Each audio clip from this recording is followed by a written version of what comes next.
Have you ever looked in your full closet and thought, I have nothing to wear? Maybe you invested in a statement piece or two, thinking that you would wear them regularly, but in the end, those clothes are hanging in your closet and you've only worn them a few times. Or worse still, you haven't worn them and the tags are still on them. Or maybe you've lost a few pounds or gained a few pounds and the clothes in your closet just don't fit right or don't feel comfortable anymore. Maybe the clothes in your closet don't feel like they're the right color and you want to express yourself with different colors that you feel are more flattering or that suit where you're at in your life right now better. If any of those statements feel true for you, then I think you're gonna like this video. For those of you who are new here, I'm Katie, and on my channel I talk about projecting your fullest self out into the world through personal style as well as holistic practices. This video is the first in a small series of videos that I'm doing called Signature Style Basics. My Signature Style Basics series is really for anybody that wants to dress in a way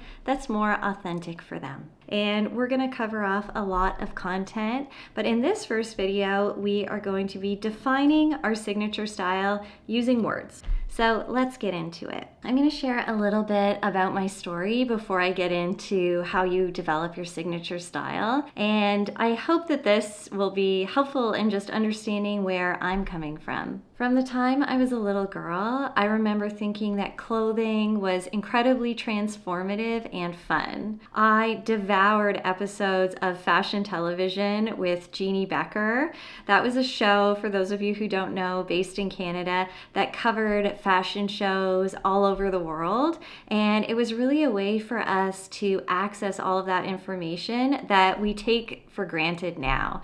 It was a time when you really just had magazines and fashion television, and that was pretty much it. Runways and fashion still felt very exclusive in the 90s. My first foray into fashion was really through those two mediums. Fast forward a little bit into my early teen years, and I got really into urban streetwear style. It became really popular in Canada, particularly in Toronto, as well as all the way to Montreal. There was a lot of really cool indie designers making urban streetwear, making outfits for raves and clubbing and partying and living in. And a lot of the textiles were really unique for the time. There was a lot of cottons and polycotton blends, but nylon became really, really prevalent, particularly ripstop nylon. And these were clothes that you could dance in. The cuts were either skin tight with a lot of spandex, and then others were way more comfortable and were for hanging out in with like fat pants and loose silhouettes. And there was a lot of really cool designers at that time. House of Spy, Snug Industries, 555 Soul are ones that come to mind. 555 Soul was actually out of Brooklyn, not out of Canada, but these were really interesting brands that were at the forefront of urban streetwear style at the time. And this is how I started playing with my own personal style. As I moved into my 20s, I got a full-time job. I moved away from the urban streetwear style and started dressing for work. I started shopping at places like Aritzia and Club Monaco, and I started to find that everything was really fitted. I wasn't always comfortable in my clothes. I didn't feel like they were really authentic to who I was, and I continued to experiment with style. Many of the clothes I bought were actually outfits, so I wasn't able to mix and match the pieces. There were specific outfits in my closet, so I had to wear those things together. I wasn't really looking at color theory or how to,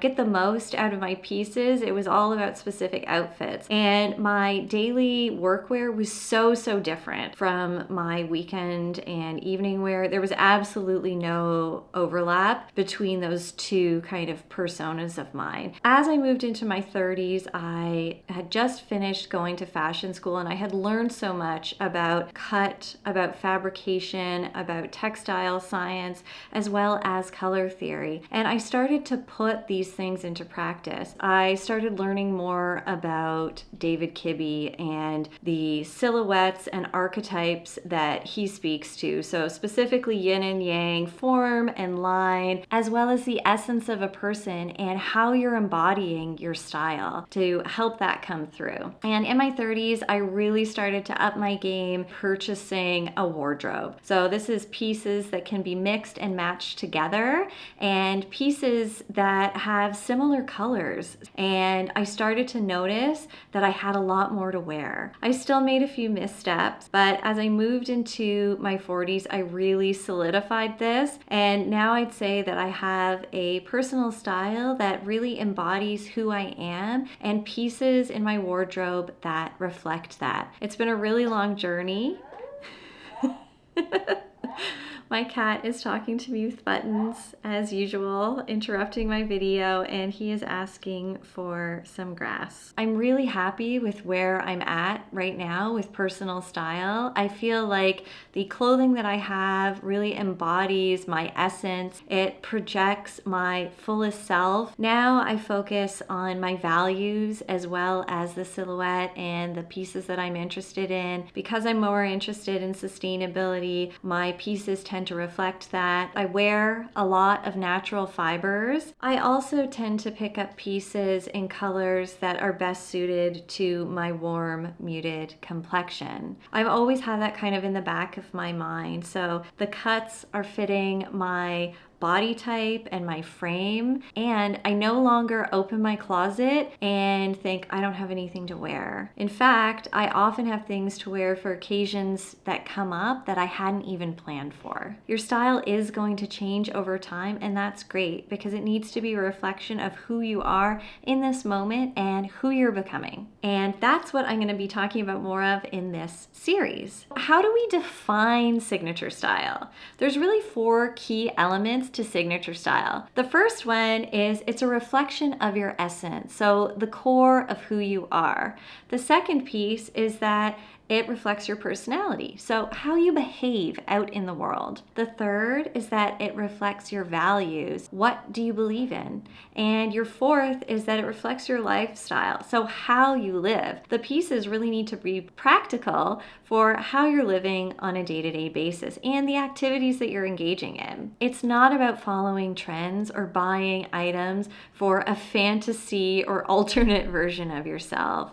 It's getting those practical pieces that can really become workhorses for you, as well as some of those really special finds that you pull out on an as-needed basis for special events or special moments. Now we're going to define your signature style. Your signature style is really a visual language of who you are. It should speak for you before you say anything as you walk into a room. And in order to define your signature style using words, we're going to use a tried and true method from Alison Bornstein. And before we get into that, I do have a worksheet that's available for download for free with some adjectives that you can use to define your signature style. So feel free to use those now, or you can just come up with any that come to mind. So this 3-word method to describe your style is really simple yet effective. The first word should be practical. So it should be a word that encompasses the clothes that you are currently wearing today,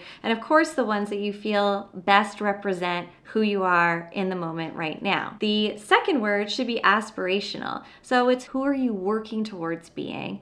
And then the third word is how you want to feel in your clothing. So you can take a moment to reflect on that, or you can come back to it later. And I'll share my 3 words that I've come up with, and I feel like these are going to be great for the next 6 to 12 months, but in another 6 months from now, I'm gonna redo this exercise and see if they feel authentic for myself still. My 3 words are natural, whimsical, and effortless. Natural because I feel like I'm very kind of natural in the clothing that I have. I also tend to wear a lot of natural fibers, and I feel really comfortable in natural fibers. They feel great on my skin. They're really breathable. They're easy to launder. So natural is where I feel I'm at in terms of the clothes that I have right now. And my second word is whimsical. I want to add just a little more fantasy, just a little more whimsy into my closet. I have a lot of great hard-wearing pieces and some incredibly fun basics,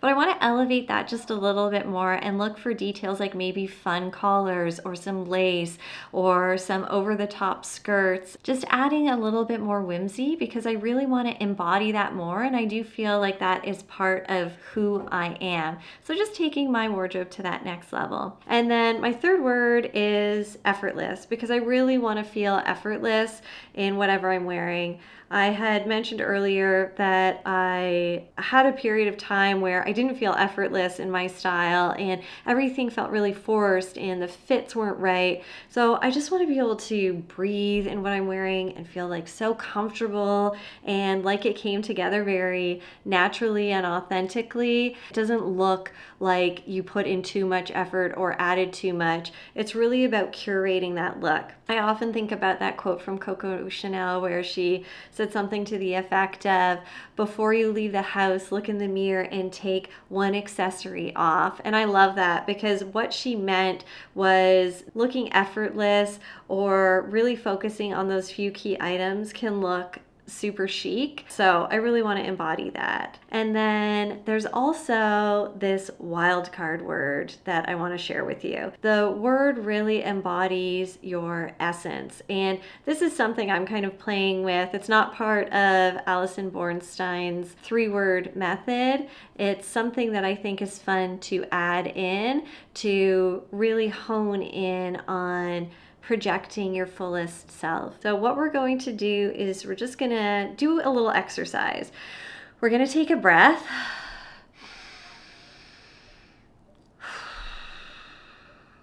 And if you want to take one more.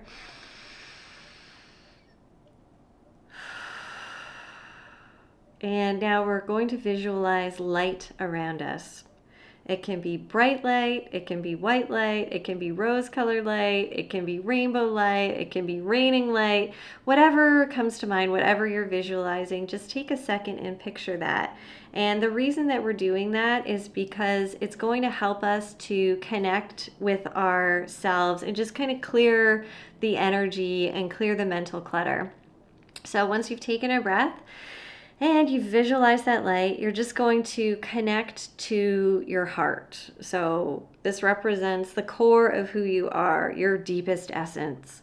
And we're just going to take a moment and see if a word comes to us that would best represent who we are. What word for our style could help us to become who we want to become? What's this kind of North Star? So just take a moment and see if a word comes to mind. You can use the first word that comes to mind, or you can take this away and reflect further. You can journal about it. If a word's come up, I would love for you to share it in the comments below. And I'm going to share my word right now, and my word is magnetic. And I think the reason that this came up is because I really want to work with people more closely. I would love for my channel to resonate with people and for the guidance that I'm giving to be of benefit to people. And I feel like in order for that to happen, there has to be a certain amount of magnetism. And I also use that in my day job because of what I do. It's really working on partnerships and relationship management. And it's so important to have a certain amount of magnetism so that people want to talk to you and want to work with you. So that's the word that came up for me. So I'm going to be using that as my wild card word, something that I can have in mind when I'm picking out pieces and I'm thinking about mood boards and I'm reflecting on what I want to project and who that fullest self is that I want people to see through what I'm wearing. Next up in my Style Basics series, we're going to be walking through closet cues, your personal values and how to incorporate those into your personal style. We'll be talking about cut as well as silhouette and essence. We'll also be talking about mood boards and color theory and finding your personal color. So there's a lot of really fun practical things coming up soon. So please like and subscribe, and I would love to hear from you about how you've defined your personal style. I want to thank you so much for joining me in this video, and I look forward to seeing you again soon.